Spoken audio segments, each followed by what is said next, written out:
Assalamualaikum warahmatullahi wabarakatuh. Bertemu lagi bersama saya Heru Setiawan. Pada kesempatan kali ini kita akan membahas lagi tentang permasalahan hukum, dan saat ini kita akan membahas sedikit agak berbeda dari biasanya. Kalau biasanya kita membahas kasus, dan kesempatan kali ini kita akan mencoba membahas tentang tingkatan-tingkatan hukum ataupun jenis-jenis hukum itu sendiri. Seperti yang kita ketahui, dalam bahasa sederhana, hukum itu dapat diartikan sebagai suatu peraturan yang tertulis. Akan tetapi, jika kita lihat dari berbagai macam sudut, hukum itu bukan hanya peraturan tertulis saja, tetapi ada juga peraturan tidak tertulis, ataupun juga bisa kesepakatan. Dan juga dapat diartikan hukum itu sebagai suatu kesepakatan antara orang yang mengikatkan dirinya. Dan di sini tentu kita ketahui bahwa hukum itu secara sederhana kita lihat, hukum itu dapat di Indonesia dapat dilihat dari peraturan perundang-undangan yang mengatur segala sesuatunya. Jadi dalam aturan hukum itu diatur dalam suatu peraturan perundang-undangan. Peraturan perundang-undangan itu memiliki bermacam-macam tingkatan seperti yang digariskan oleh Undang-Undang Nomor 12 Tahun 2011 tentang pembentukan peraturan perundang-undangan. Dalam undang-undang tersebut pada pasal 7-nya digariskan yakninya tingkatan peraturan perundang-undangan. Yang pertama itu adalah Undang-Undang Dasar Negara Republik Indonesia tahun 1945, yang kedua adalah ketetapan MPR, ketiga adalah undang-undang atau peraturan pemerintah pengganti undang-undang atau juga disebut Perpu, keempatnya adalah peraturan pemerintah, kelimanya adalah Perpres, peraturan presiden, keenamnya adalah Perda provinsi, dan ketujuh adalah Perda kabupaten kota. Dan juga dalam pasal 8 undang-undang tersebut dijelaskan beberapa peraturan perundang-undangan. Salah satunya adalah peraturan Mahkamah Agung, peraturan Menteri, peraturan Mahkamah Konstitusi, dan berbagai macam peraturan-peraturan lainnya. Itu merupakan salah satu hukum yang ada ataupun hukum yang dapat kita lihat. Ada lagi misalnya dalam perjanjian, pengikatan diri antara dua orang pihak atau lebih dalam suatu perjanjian itu menjadi hukum bagi mereka sendiri juga. Dan juga kita melihat adanya hukum adat di negara Indonesia yang memiliki keragaman budaya dan juga adat. Hukum adat masih eksis dan diakui di Indonesia, seperti pasal 18 Undang-Undang Dasar.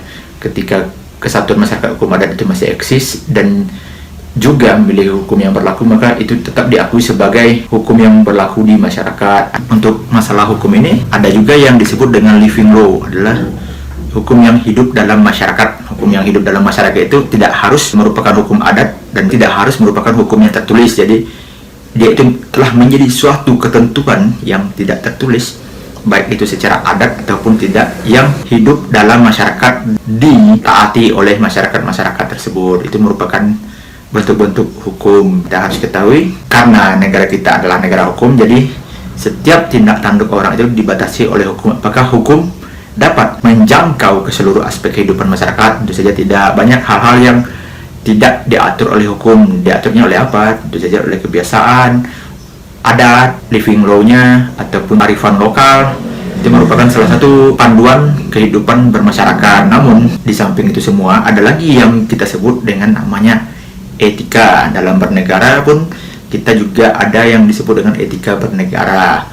Etika ini kalau secara ringkasnya dijelaskan oleh Aristoteles, itu adalah tentang baik dan buruk. Itu saja mengatur perilaku kita hidup bermasyarakat dan juga bernegara. Dalam etika ini tidak digariskan dalam peraturan perundang-undangan, karena kalau etika telah dibuat ke dalam suatu peraturan, itu berubah menjadi hukum. Jadi etika itu lebih ke rasa-rasa ataupun kepantasan dan kepatutan. Apakah kita melakukan ini pantas atau tidak? Misalnya si A melakukan suatu perbuatan ini, menurut hukum itu tidak dilarang, akan tetapi dalam beberapa hal ataupun menurut kepantasan dan kepatutan, apakah itu wajar? Jadi di sanalah peranan etika ini muncul. Dan misalnya saja ketika kita berkehidupan bertetangga, ketika kita melihat tetangga kita di depan rumah dan kita lagi lewat di depan rumahnya, apakah kita akan menegur atau tidak? Karena dalam hukum itu tidak ada aturannya, tapi dalam etika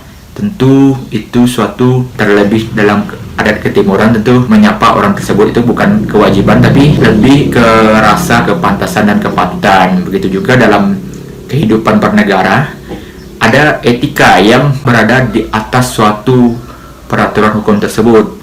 Tentunya kalau berpandangan ataupun melaksanakan sesuatu, perbuatan kita itu tidak ada diatur dalam hukum, akan tetapi akan lebih baiknya melihat lagi dalam sisi kepantasan dan kepatutan ataupun sisi baik buruknya dalam etika bernegara. Jadi kehidupan bernegara itu bukan hanya hukum yang harus kedepankan, tapi juga etika tidak kalah penting dari hukum tersebut. Meskipun etika ini tidak tertulis, akan tetapi etika ini lebih kepada rasa ataupun hati perasaan kita, bagaimana kita menimbang tersebut, apakah hal yang akan kita lakukan itu baik dan benar.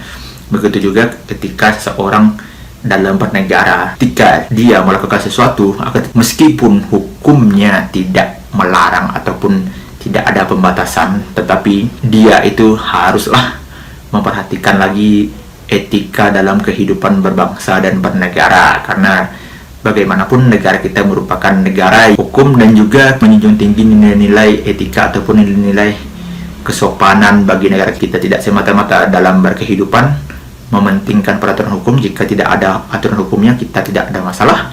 Tetapi sebelum itu harus menilai lagi untuk lebih bagusnya ketika akan membuat berlaku sesuatu itu, menilai masalah etikanya baik nggak, ini pantas nggak, ini patut nggak, ini. Di sanalah kita menempatkan sesuatu hal yang tidak ada disebutkan dalam hukum tertulis, karena dalam hukum yang tertulis tidak semuanya diatur. Banyak hal-hal yang tidak diatur dalam hukum tersebut. Tetapi untuk menjaga harmonisasi kehidupan bernegara, tentu harus menjalankan etika-etika berdasarkan kepantasan dan kepatutan sesuai budaya ketimuran dari bangsa Indonesia. Mungkin itu sedikit yang dapat saya sampaikan tentang kaitan antara hukum dan etika. Dalam beberapa hal mungkin tidak melakukan perbuatan yang melanggar hukum ataupun dilarang oleh hukum, akan tetapi bisa saja melakukan perbuatan yang kurang pas ketika kita lihat etikanya. Makanya dalam melakukan sesuatu, mengambil tindakan, itu kita harus lebih menimbang lagi ketika hukumnya tidak ada bermasalah. Kita lihat dari sisi etikanya, apakah itu pantas dan patut untuk dilakukan. Demikianlah penjelasan singkat kali ini, dan jangan lupa di komen, like, and subscribe. Wabillahi taufiq wal hidayah. Assalamualaikum warahmatullahi wabarakatuh. Bye.